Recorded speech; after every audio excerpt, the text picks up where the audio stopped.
Hey, Dee here. How are you? And today I want to talk to you about starting before you are ready. Now, I learned this a couple of years ago, and it's probably one of the most important. It would be in my top 10 of most important lessons as a person, but particularly professionally. And it's about not needing to have everything ready before you start something. Now, there was a time in my life when I was a bit of a perfectionist. I dropped that ages ago now, thank God, very tiring.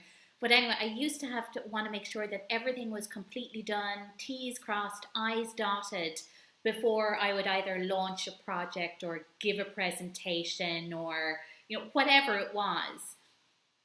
And I was watching a peer of mine working, and she was launching products in a way that I thought was totally crazy, putting out her marketing. The website looked amazing and it looked totally done, but behind the scenes there was nothing. And I thought that was wrong.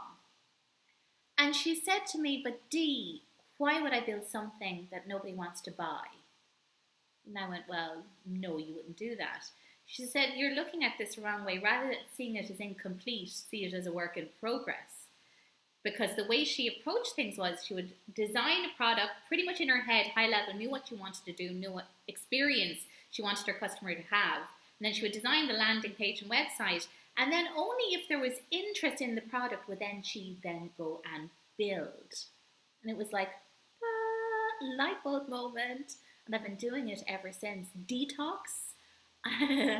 When I launched that, I had no idea. I had a kind of idea. I didn't have totally zero. I had kind of a good idea what I wanted to do. But I didn't know every single exercise for every day of the 30 days. And for the first group, and they know this already, I designed each exercise the day before it was needed. And in hindsight, that was genius because I was designing the exercises based on exactly what was happening in the group at that time. So it's probably the most profound way of learning. Rather than forcing people through a program that is very static and inflexible, I was tailoring the exercises to what they were talking about, what they needed, which was perfect. And nobody knew until I told them.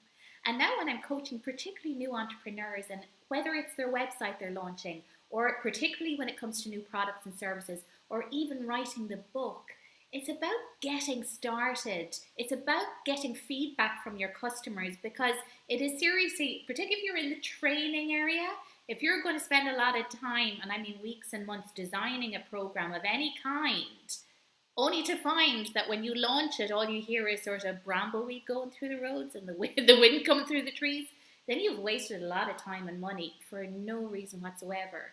Launch first. Get feedback from customers, from your employees, whatever it is for you. Start before you are ready.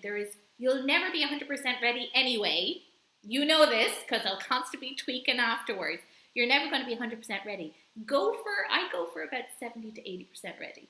Maybe a little bit lower even on certain occasions where I feel really confident that I can design on the fly. But if you're waiting until you're ready, you're losing a lot of time. You're losing customers who are ready for you now, even though you think you're not ready. So where in your life and in your business are you telling yourself that you're not ready enough? And get started today. I guarantee you, nobody will notice. You'll be the only one that knows. And whatever isn't ready yet can be designed when you need it to be. You don't need to be ready.